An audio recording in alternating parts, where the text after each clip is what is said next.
people were shot overnight at a club in downtown Little Rock. Some sort of dispute broke out between individuals that were inside. An exchange of gunfire took place. Shots just got fired and everybody just took off running. No mother should have to go through this. They need to put the guns down, stop the violence. When does this gun violence in Little Rock, when does it end? I could have possibly had to try to sit down and explain to my grandbaby why her mother wasn't coming home. You know, this is unreal. We've got to get a handle on this. It's got to be done. We can't let this define who we are. Good evening, everyone. Thanks for joining us both on KRK4 and Fox 16. I'm Kevin Kelly. And I'm Victoria Price. A very, very big story we're following here. That shooting happening at the Power Ultra Lounge on West 6th Street just before 2:30 this morning. Take a look at this map right here. As you can see, the club is right in the heart of downtown Little Rock. Yeah, here's what we know at this hour. At least 25 people were shot, 3 others injured while leaving the scene. It happened during a performance by a group from Memphis called Finesse 2 Times. Now, miraculously, not a single casualty from this, despite how many people who were shot. All the victims here were sent to several hospitals in Little Rock, North Little Rock, and Conway. Yeah, and according to police, the youngest of those victims, just 16 years old. And so far, no one has been arrested. Little Rock police, along with the mayor, just wrapped up a news conference at City Hall. Our very own Mitch McCoy was there. He joins us live with the latest. Mitch. Yeah, Kevin and Victoria, good evening to both of you guys. About a minute up the road is City Hall, and that is where this news conference took place. But I want to show you guys exactly what's happening here at this nightclub at 6th and Louisiana. We're about, 15 hours after that first gunshot started being fired, and it is still a very chaotic scene. And the challenges of both Little Rock and Memphis are well documented. I think when you have a concert venue where you have young people and it forced these two cities into a small room and some kind of dispute ensues, it was a recipe for a disaster. The chief says it's still too early to know if the suspects are from the Little Rock area or if they're from Memphis or possibly both. We continue our team coverage of this tragedy. We have 25 victims in all. 2 of those are in critical. But right now we want to go to our very own Stephanie Sharp, who talked to one family whose loved one was at the club when that shooting went down. That person was shot and underwent surgery for several hours. Stephanie, I don't know if you were able to get an update on this person's condition, but bring us up to speed. Well, yeah, Kevin, now her family tells me that she is actually one of the 2 people in critical condition tonight. They say that she was shot in her shoulder and she could possibly lose her arm. And her family tells me that she was just an innocent bystander at the concert last night. They also say, and they want to send a message, that the violence has to stop here in Central Arkansas. The only thing you hear is your child name and gunshots. I still can't believe it. Renee Dominic says her 19-year-old daughter, Dejana Mixon, still on a ventilator in the hospital. And I don't wish this on nobody, no mother. And her family tells me that they haven't been able to talk to her yet because she still is on that ventilator. However, there are several more families dealing or going through the same emotions as that family is. Charmaine Nero, she was actually able to speak with a mother. Her daughter was sitting in the front row when all of this went down. She was able to talk with her today. Charmaine, she's in studio. What can you tell us? Exactly, Stephanie. Nakia Baker says seeing her daughter covered in blood is the worst moment of her life. But worse than that, having to tell her granddaughter that her mother had been shot. But she decided she wanted to go to this concert. And all that could have changed in the blink of an eye. Nakia Baker is no stranger to violence in Little Rock. I came through an area where we were drive-by shootings and the whole 9. It hit a little too close to home when she got a phone call last night from one of her daughters. We were going to have to run up to the hospital because my daughter had been shot. A total of 28 people injured in some way from this. A lot of area hospitals stepping up to help these victims. 1 in North Little Rock, 1 in Conway, and then 3 Little Rock hospitals stepping up, including UAMS. Yeah, and that's where we find our very own Jonathan Rozelle. Jonathan, you actually talked with one doctor there as victims just started pouring in to the emergency room. Some of those victims driving themselves to the hospital.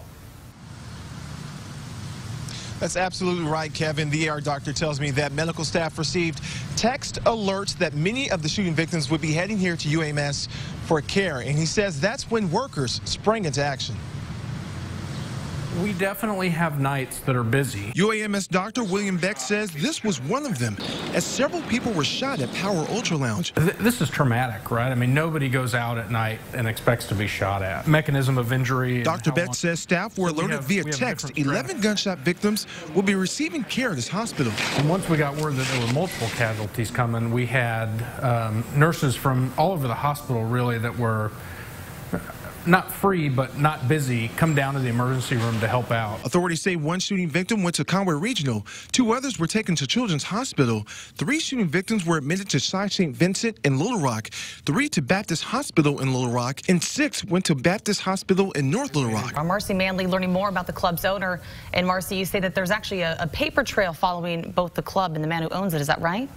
Yeah, so far Herman Lewis hasn't answered phone calls or responded to requests for comment about the shooting at his club, aside from hanging up on Jonathan Roselle. But we have learned that there appear to be court cases for debts owed against Herman Lewis in the past month, and it appears there may be other issues like taxes owed as well. Alcoholic beverage control officials say there have been 7 violations cited against the Power Ultra Lounge since 2012, including multiple violations for underage drinking. ABC has suspended the lounge's mixed drink license with at least 3 potential violations at play at this point. Lewis will have the chance to appear at an ABC hearing on July 10th. Little Rock Mayor Mark Stodola, he joins us now in studio. Thanks for being here. We do wish it were under better circumstances. Yes, I do too. But Mayor, in that press conference earlier, you called what happened at the Power Ultra Lounge, quote, a heartbreak that is all too familiar.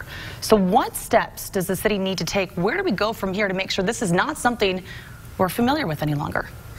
Well, let me just say, first of all, that my heart was broken this morning, as it has been many times recently, when I wake up and hear about some tragedy, some issue of violence that's occurred in our city where someone has used a gun to settle a dispute. I want to bring in Fox 16's Jessie Teneur. She joins us live from the nightclub where many of the neighbors there say the mass shooting certainly is not going to make them neglect their city, but rather some of them are going to, stand up and fight for it, right? Yeah, Kevin, that's exactly right. A 21-year-old who recently moved to the downtown area, he wanted to move down here to provide a better life for him, his wife, and their newborn baby. And he was saying while a mass shooting may discourage some people, it certainly doesn't. It motivates them. Many Arkansans enjoyed a Saturday stroll through downtown Little Rock. He's so pretty. Families walking past historic buildings, the famous River Market. But for those who made it to 6th Street, the scenery quickly turned ugly. That's not cool, you know what I'm saying? People got babies like myself. Just 2 weeks after Cepeda Munoz moved his family downtown, 25 people ranging in age from 16 to 35 were shot right down the street during a concert at Power Ultra Lounge. That's just ridiculous. It's like, I don't really know how I'm supposed to be comfortable with leaving my wife, and my baby alone. This wasn't the first time older residents of the downtown area have seen the police cars and caution tape. There have been some incidents and some gunfire before. I want to bring in Price McKeon, who was actually one of the first members of our team to be on that scene last night. You got to Power Ultra Lounge around, 3 o'clock in the morning? Set that scene for us. Okay, so the call went out around 2:30 in the morning. Yeah. That's when the call first went out to police. Immediately, we started receiving phone calls and started working our sources to try to find out what was going on. By 3 o'clock, we had someone from our desk get to the scene while I ran back here, grabbed our camera, and then got to the scene. So by less than an hour, we're there. When we first got on scene, the best way to describe it is this energy. You just didn't really know what exactly was going on. Fox 16 and KARK, the only stations with continuous coverage this morning. Several state leaders calling in with a reaction to this very upsetting act of violence. Governor Asa Hutchinson saying something like this is just unacceptable.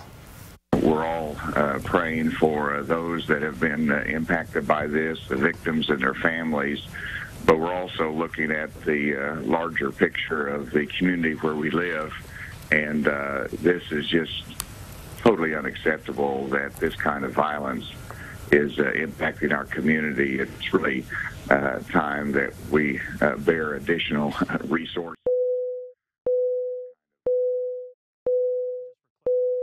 As you may have seen on your screen, 17 people shot. That has been updated. That was sound from earlier this morning. 25 people were shot, 3 others injured. Meanwhile, Arkansas Senator Tom Cotton also reacting. He posted to Twitter saying, "I appreciate the quick action of the Little Rock Police Department in response to last night's shooting. My prayers are with all involved." And Senator John Boozman also speaking out today, saying in part, "Kathy and I send our prayers to the victims of this tragic violence. I continue to stand and support law enforcement to fight this ongoing reckless violence in our capital city." Joining us now to discuss the tragedy further, Attorney General Leslie Rutledge. Thank you so much for being here. Thank you, Kevin. How did you find out about this? Like so many Arkansans, I was watching the news this morning and saw it come across my television. I immediately went to Twitter, started reaching out to other authorities across the state and here in Little Rock to hear the specifics and to offer my office's assistance into what we could do. The lead performer identified as Ricky Hampton. Now, this is a poster from last night's event. Take a good look at this. According to documents, there have been several violent incidents at several of his concerts, including another one in Arkansas. But this is the one that was promoting the event here in Little Rock. And if you take a close look, you can see what he's holding. It certainly got a lot of attention, especially from the mayor. We've also learned that as of 4 p.m. this afternoon, police had not talked to him. No arrests have been made. I'm not saying he's guilty or anything, but they have not talked to him. Of course, we'll have much more on that coming up on Fox 16 News at 9 and KARK at 10. But earlier, he took to social media, giving his condolences to those who were injured in the gunfire, saying, "Prayers go out to the innocent people and their family that came out to support me. The violence is not for the club people. We all come with one motive at the end of the day, and that's to have fun. So again, I send my condolences to the people who were hurt." And that shooting at Power Ultra Lounge, by definition, marks the 3rd mass shooting in Little Rock in the past 3 years. Yeah, our own Marcy Manley looking through the statistics to try and get some context on mass shootings here in Arkansas and across the country. And Marcy, in terms of over the past few years, I know Arkansas now ranks in the top 5 for most dangerous mass shootings. That's hard to believe. Yeah, it is when you take a look at the numbers, but according to the shooting tracking organization Gun Violence Archives, those 25 gunshot victims actually places this Arkansas shooting and makes it the 4th largest mass shooting in the United States since 2013, and mass shootings have continued to climb in this country year after year. Oh my God. Orlando, Florida.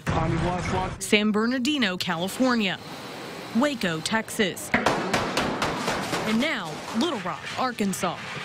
People injured. I didn't associate it with Little Rock. These are the 4 largest mass shootings in America since 2013 to date, according to Gun Violence Archives mass shooting tracker.